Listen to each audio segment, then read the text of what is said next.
तीन लोक नौ खंड में गुरु से बड़ा न कोई, करता करे न कर सके, गुरु करे सो होय।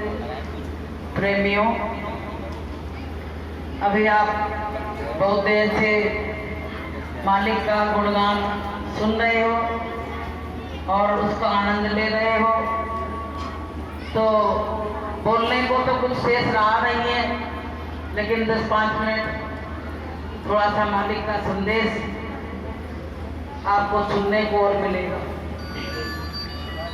प्रेमियों, ये मानव जीवन हमको किस उद्देश्य के लिए मिला है, जीवन पाने का क्या उद्देश्य है, ये हमको समझने की जरूरत है। मनुष्य जीवन तो मिल गया, लेकिन हमने इसके उद्देश्य को नहीं समझा, तो मनुष्य जीवन पाना हमारा बेकार हो गया। प्रेमी भाई बहनों, थोड़े दिन के लिए ये जीवन मिला है, थोड़े दिन के बाद जैसे आप लोग ये अपने पितरों को विदा कर रहे हो, तनागत मना रहे हो, ऐसे ही हमारा भी तनागत बनेगा और ऐसे पितर विदा करे जाएंगे। आज हम उनका कर रहे हैं, कल वो हमारा करेंगे, ये होने वाला है। तो प्रेमियों, गुरु महाराज कहते हैं, बच्चों तुम दुनिया के सारे कार्यों को छोड़ के तुम परमात्मा की भक्ति कर लो। लेकिन भक्ति करें कैसे? भक्ति करना सबके बस की बात नहीं होती। जब हमारे कुछ पिछले पुण्य उदय होते हैं, तब हमको जीवन में संत मिलते हैं। जैसे बादल आते हैं तो हम सब लोग कहने लगते हैं कि अब बरसात होने वाली है। ऐसे ही जब जीवन में संत मिलते हैं, तब हमको ये एहसास हो जाता है कि अब हमारे गुरु महाराज मिल गए, संत मिल गए, तो अब हमको भव से पार उतारने वाले मालिक मिल गए। अब मेरा आदि अंत जो है वो मिट जाएगा, आवागमन मिट जाएगा। तो प्रेमियों, हमको जीवन मिला, ऐसा मनुष्य जीवन जिसके लिए देवी देवता तरसते हैं, वो मनुष्य शरीर हमको मिला। और मिलने के बाद हमने इसका अगर दुरुपयोग किया, तो वो परमात्मा हमसे नाराज हो जाएगा और कभी भी हमको मनुष्य जीवन नहीं देगा। वो रुष्ट हो जाएगा, वो कहेगा कि मनुष्य जीवन दिया तो इसने अलग से तो कोई कार्य किया नहीं, जो कार्य जानवरों ने किया वही कार्य इस मनुष्य ने किया। तो हमको अलग से क्या करना है? अलग से हमको परमात्मा की भक्ति करना है, क्योंकि जीव जंतुओं को ये अधिकार नहीं है कि परमात्मा की भक्ति कर ले, केवल एक मनुष्य को अधिकार है। तो हमको तुमको अपने समय को व्यर्थ नहीं खोना है कि छिन छिन चेतो और छिन छिन जागो, इसको तुम व्यर्था मत खो। क्षण तुमको जागने की जरूरत है। अगर सो गए तो सोते सोते में ही सारी जिंदगी निकल जाएगी, तुमको कुछ पता ही नहीं पड़ेगा। इसलिए माताओं बहनों, आप लोगों से हाथ जोड़ के विनती और प्रार्थना है, क्योंकि कबीर साहब ने कहा है कि कबीर गुरु की भक्ति बिन और नार कुकरी होए, और गली गली घूमत फिरे तो टूक न डारे कोई। अगर इस बार गुरु की भक्ति नहीं की तो कुतिया का जन्म मिलेगा, और जगह जगह नालियों में एक एक रोटी के टुकड़ा को टूटते फिरेंगे, और इधर से डंडे पड़े तो उधर चले गए, और उधर से डंडे पड़े तो इधर आ गए। तो वो काम नहीं होना है प्रेमियों। मनुष्य जीवन मिला, ऐसे दाता दयालु सतगुरु मिल गए। सतगुरु के मिलने से हमारा भाग्य जग गया प्रेमियों। अगर गुरु महाराज ना मिलते तो हम सत्संग की महिमा को समझ ही नहीं पाते। गुरु महाराज के मिलने से हमारा जीवन धन्य हो गया। हम उनके बहुत बड़े आभारी हैं कि मनुष्य जीवन पाके वो ऐसे गुरु महाराज मिल गए। तो हम सब, हमें नहीं मिले प्रेमियों, सबको मिले, सब माताओं बहनों को मिले। लेकिन आपको बताने से अच्छा लगती है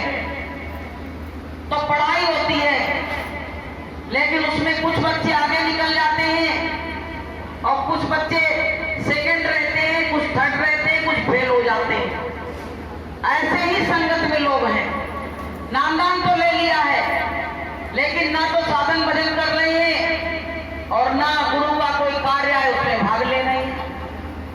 तो फेल बच्चों की तरह नहीं रहना है। हमको ये सोचना है कि जैसे हम फर्स्ट क्लास आए क्लास में, मेरा भी क्लास में नाम हो, इस तरह से हमको गुरु भक्ति करनी।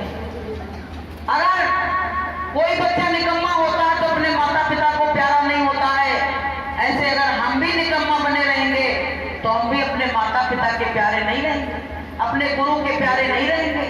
तो प्रेमियों, अगर गुरु को खुश करना है तो क्या कहा गया कि गुरु कहे करो तुम सोई और मन के मथा चलो मत कोई। तो गुरु जो कहे वही करो। गुरु महाराज ने कहा बच्चों तुम चरित्रवान रहो, निर्विकारी रहो और परमात्मा की भक्ति करो। तो आपको बताएं, आज समाज में इतनी चरित्रहीनता बढ़ गई है, इतने मनोविकार आदमी के बदल गए हैं कि आदमी जो चाहता है वो काम करने के लिए तैयार हो जाता है। छोटे छोटे से बच्चे फांसी लगा लगा के मर रहे हैं। इसलिए मर रहे हैं कि उनका प्रेम प्रसंग चल रहा है और वो पूरा नहीं हुआ तो जाके फांसी लगा। बताइए, जिन माँ बाप ने उनको पैदा किया, इतना बड़ा किया, उनकी तरफ नहीं देखा और उस प्रेम की तरफ देख के वो फांसी के फंदे पे झूल गए। तो ये क्या है? ये सत्संग की कमी है, माहौल की कमी है। अगर उनको ऐसा माहौल मिलता, गुरु के वचनों को उनके माता पिता सुनाते, सत्संग में ले जाते, तो आज बच्चे ये काम नहीं करते। तो प्रेमियों, माँ बेटी बहन की पहचान लोगों में खत्म होती जा रही है, चरित्रहीनता बढ़ती जा रही है, समाज का पतन होता चला जा रहा है। इसलिए हो रहा है क्योंकि उसके अंदर सत्संग की कमी है। कि बिनु सत्संग विवेक न होई और गुरु कृपा बिन सुलभ न सोई। और सत्संग जले जो कोई पावे और मैं लाई सब कट कट जावे। प्रेमियों, जब सत्संग का जल पड़ता है तो हमारी महिलाई जो होती है वो धीरे धीरे कटने लगती है। लेकिन सत्संग में आओगे तब तो पूरी जिंदगी बिता दी। कहते सत्संग क्या होता है, नाम क्या होता है, गुरु क्या होता है। बहुत लोगों से कहो तो कहते बुढ़ापे में गुरु करेंगे। ये बताइए, बुढ़ापे में जब हमारी सारी इंद्रियां शिथिल हो जाएंगी, जब हम बैठ भी नहीं पाएंगे, तब हम गुरु की भक्ति कैसे करेंगे? ये बताइए।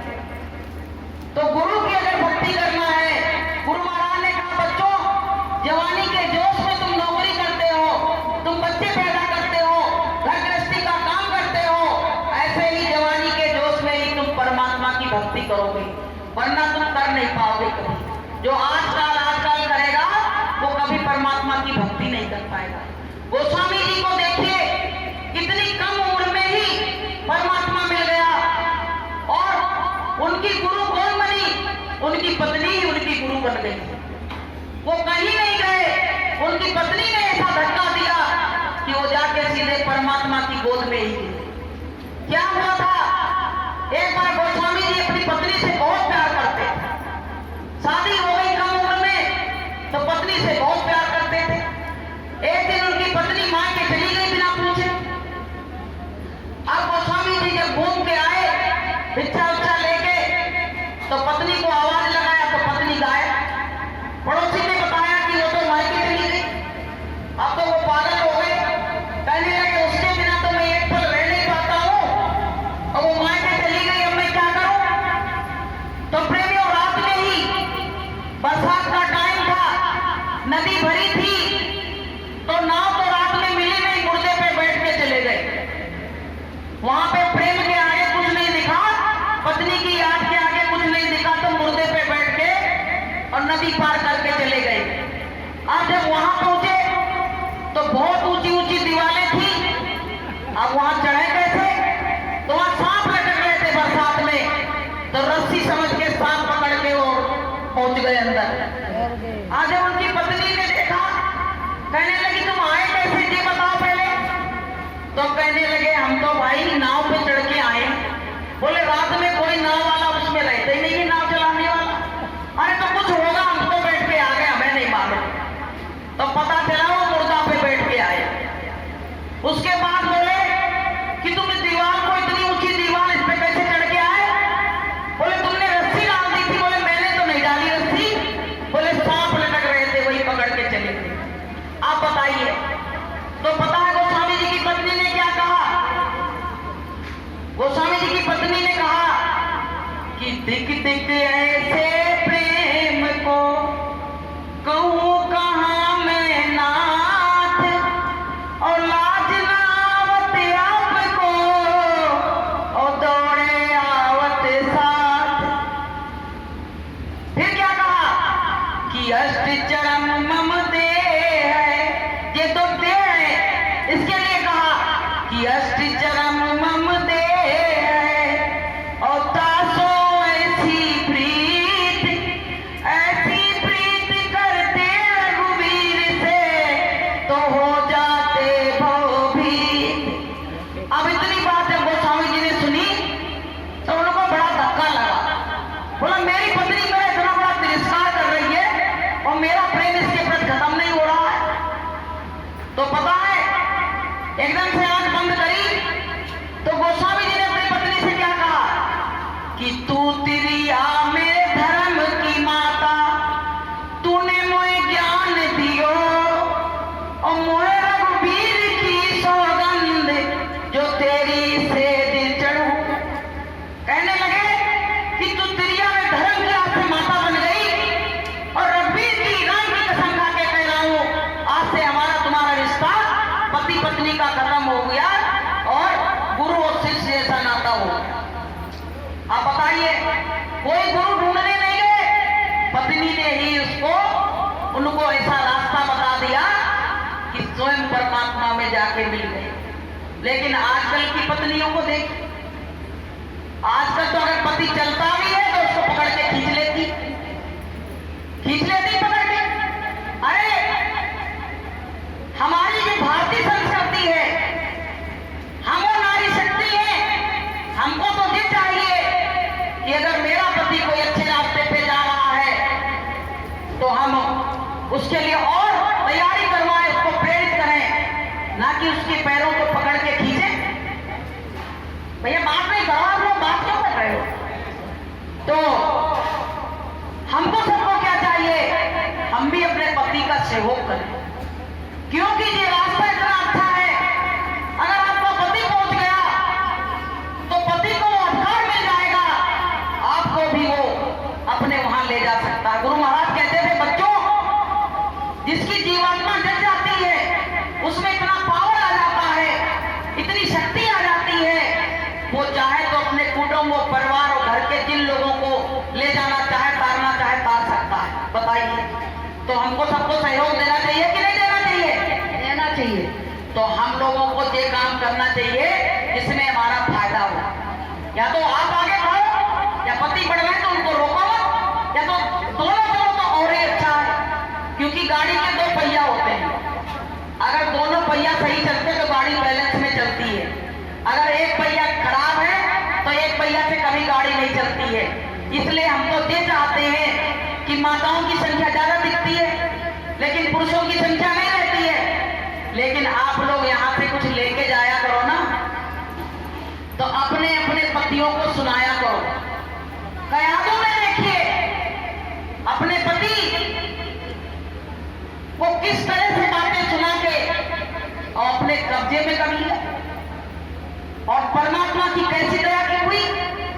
तो प्रेमियों, हम कोई सती अंशिया, सती सावित्री और कयादू से कम नहीं है।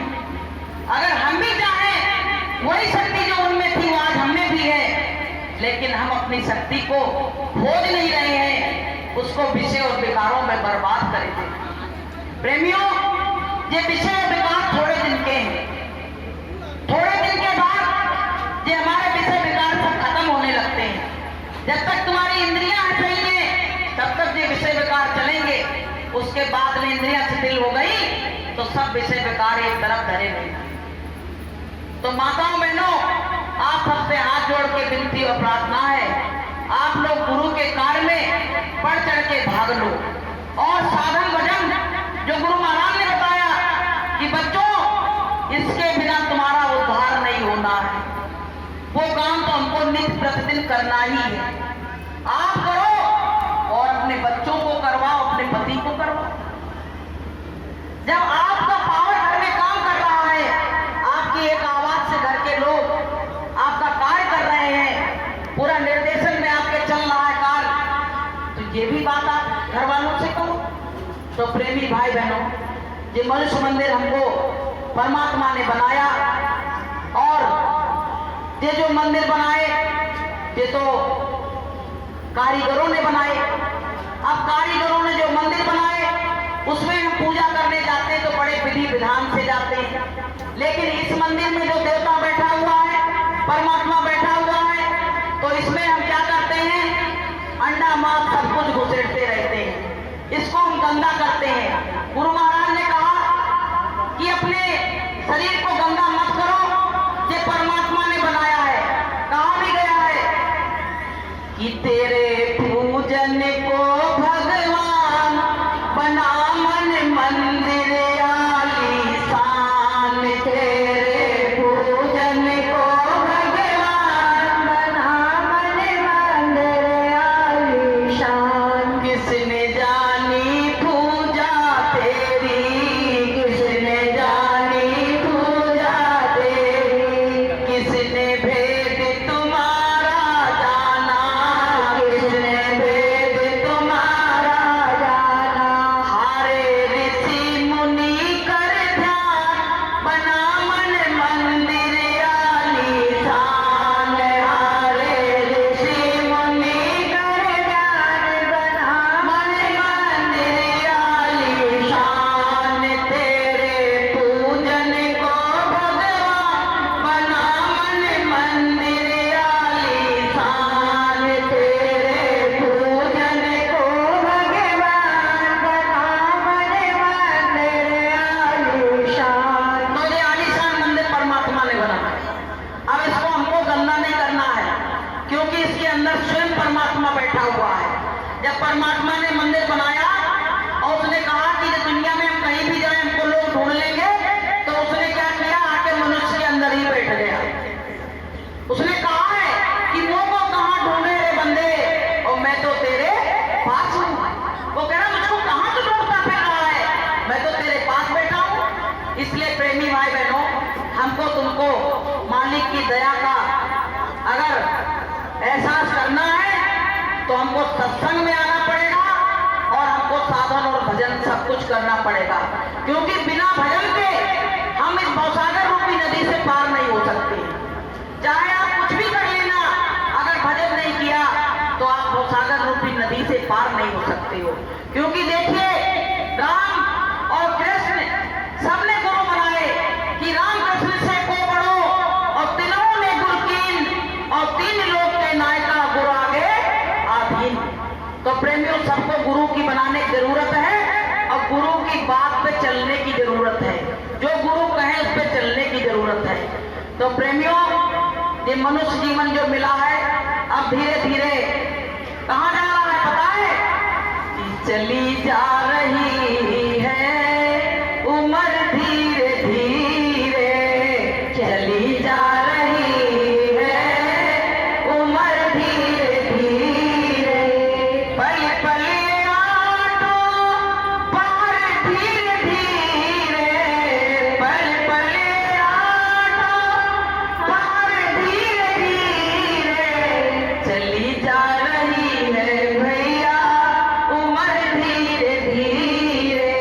तो भैया, उम्र हमारी धीरे धीरे जा रही मरघट की तरफ। धीरे धीरे कहां पहुंच रही है, मरघट की तरफ। और हम किस सोच में हैं कि हम सास बन गए, बहू आ गई, हम दादी बन गए, हम नानी बन गए, बड़े खुश हो रहे हैं। इन खुशियों से कोई मतलब नहीं है। ये खुशियां तो तुम्हारी थोड़े दिन की हैं, और थोड़े दिन के बाद ये खुशियां खत्म हो जाएगी। कि पुतला माटी का तन पदर खाक हो जाएगा। पुतला माटी का ये तन पदर खाक हो जाएगा। जग में जीवन ऐसो तेरो, जग में जीवन ऐसो तेरो, पागल पंछी करते बसेरो, पागल पंछी करते बसेरो। मत अभिमान करो भैया, भोर होते उड़ जइयो। मत अभिमान करो भैया, भोर होते उड़ जइयो। तो हमको तुमको अभिमान करने की जरूरत नहीं है। एक दिन पंछी की तरह जैसे पंछी अपना बसेरा बनाता है और उड़ जाता है, उसका आता पता ठिकाना नहीं रहता है, ऐसे प्रेम में एक दिन संसार से हम भी विदा हो जाएंगे। आप देखिए, अभी ये कनागत के दिन आए, तो इन दिनों में अपने मरे वाले जो बुजुर्ग होते हैं, पुरखा होते हैं, उनकी केवल आदमी साल में एक बार याद करता है, साल में एक बार याद करता है। उसके बाद सालों साल बात भूल गई, हो गई कि नहीं हो गई, और कल अपने पितरों को सब विदा भी कर देंगे।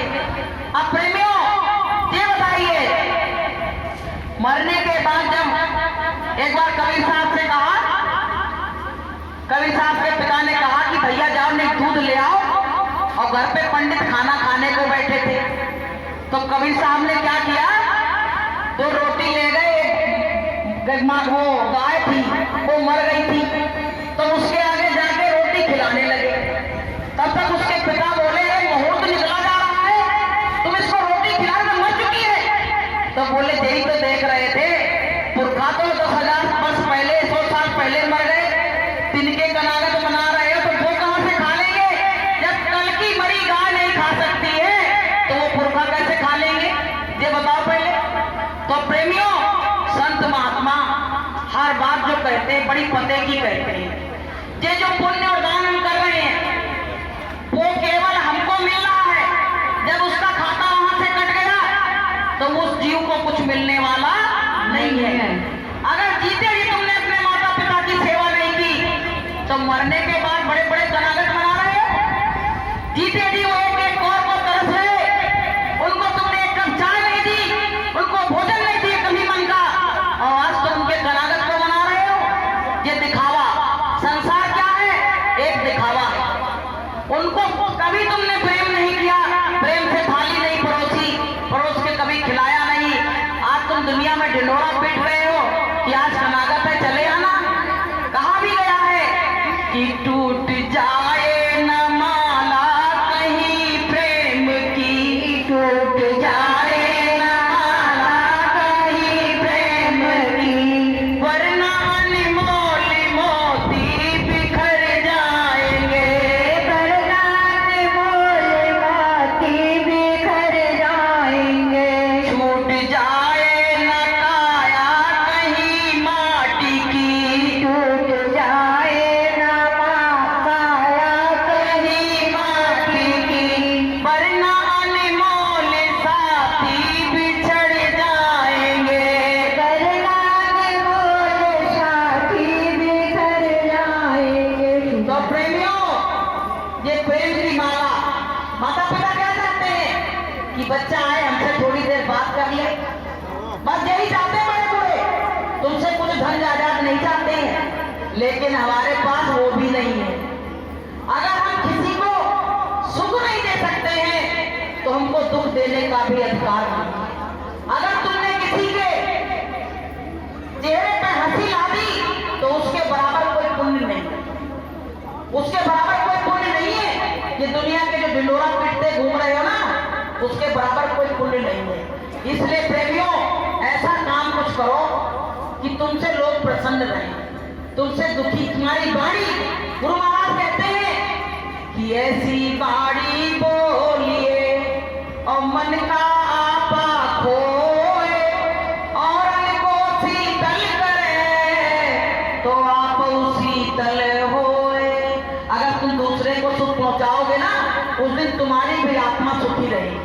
तुम किसी का कुछ अच्छा करके आते हो तो तुम्हारे मन में भी खुशी होती है, आज मैंने उसकी मदद की, आज मुझको बड़ा अच्छा लग रहा है। तो प्रेमियों, ऐसे काम सत्संग में जब आओगे, जब आपके दिलो दिमाग में आएंगे, वरना ऐसे नहीं आएंगे। संसारी आदमी इतने कृपण होते हैं। आपको हम बताएं, एक बार क्या हुआ, एक व्यक्ति था तो वो क्या करता था, खाली लेना जानता था, देना कभी उसने सीखा ही नहीं था। तमाम लोग ऐसे कि लेना जानते, देना नहीं जानते हैं। तो वहां पे वो रोज भागवत कथा में जाता था, तो लोग उस पर आरती आती तो उस पर पैसा चढ़ाते।